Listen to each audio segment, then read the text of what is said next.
Good day everyone and welcome to my channel. Ngayong araw guys, ang pag-uusapan natin ay patungkol sa male at female mulberry. Kung ano ba ang kibahan ng male at female mulberry? Karamihan sa atin, especially po sa mga beginners, sometimes po ay tayo ay nalilito kung bakit ang ating mulberry ay hindi namumunga. Even though na ito ay namumulaklak, pero after 1 week or how many days, ito ay naglalagasan agad. And then mostly po sa atin ay nalilito kung ano nga ba ang kaibahan ng male at female mulberry. Kasi guys, alam niyo po, may mga seller po sometimes ng mulberry na yung kanilang binibenta is male po. Kasi noon po, isa pa ako sa mga nakabili po ng male mulberry kasi nung beginner pa po ako, wala pa po ako masyadong alam sa mulberry. Kaya't noon po is nabintahan po ako ng male mulberry. Kaya't ang tinanim ko ito at lumaki, nalilito talaga ako kung bakit hindi nabubuo yung bulaklak ng mulberry ko.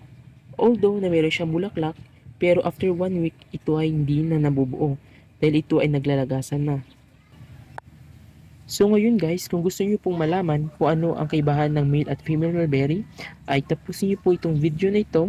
At sa lahat pa po na hindi nakasubscribe, don't forget po to like, share, especially to subscribe po at pakiclick na rin po ng notification bell button so that magiging updated po kayo sa lahat ng videos ni aking uploads sa aking YouTube channel.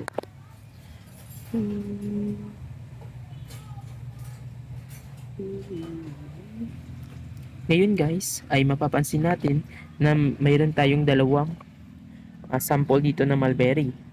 So first, ito yung mulberry na ang kanyang bunga is malaman at saka malaki. Unlike dito sa ikalawang sample natin na ang kanyang bulaklak ay medyo mapayat at saka pahaba. At saka wala talagang siyang laman. So saan nga ba dito sa dalawa ang male at ang female mulberry? So guys, ito po yung female mulberry. At ito naman ang male mulberry. So ang female mulberry, ito po ay mayroong malalaman na bunga. At saka maganda po tignan yung kanyang bunga kasi pabilog po. And of course, saka depende rin po sa variety ng bunga. Sa variety ng mulberry. Ito naman guys, yung male mulberry. So ang kanyang bulaklak is mapapayat po. Tulad po nito, pahaba po siya na wala pong laman yung kanyang bulaklak, unlike po dito sa male na mulberry na malaman po. Ito po yung female mulberry rather. Ito naman yung male mulberry. So makikita po talaga natin yung kanilang kaibahan. Ito po yung kanilang kaibahan ng male at female mulberry. Ang isang paraan po para malaman natin na male or female ang ating mulberry ay sa pamamagitan po ng kanilang bulaklak. So ito po yung kaibahan ng kanilang bulaklak. At saka yung female mulberry, once ito po ay namulaklak, so tuloy-tuloy na po ito hanggang mahinog. Hindi po ito naglalagasan.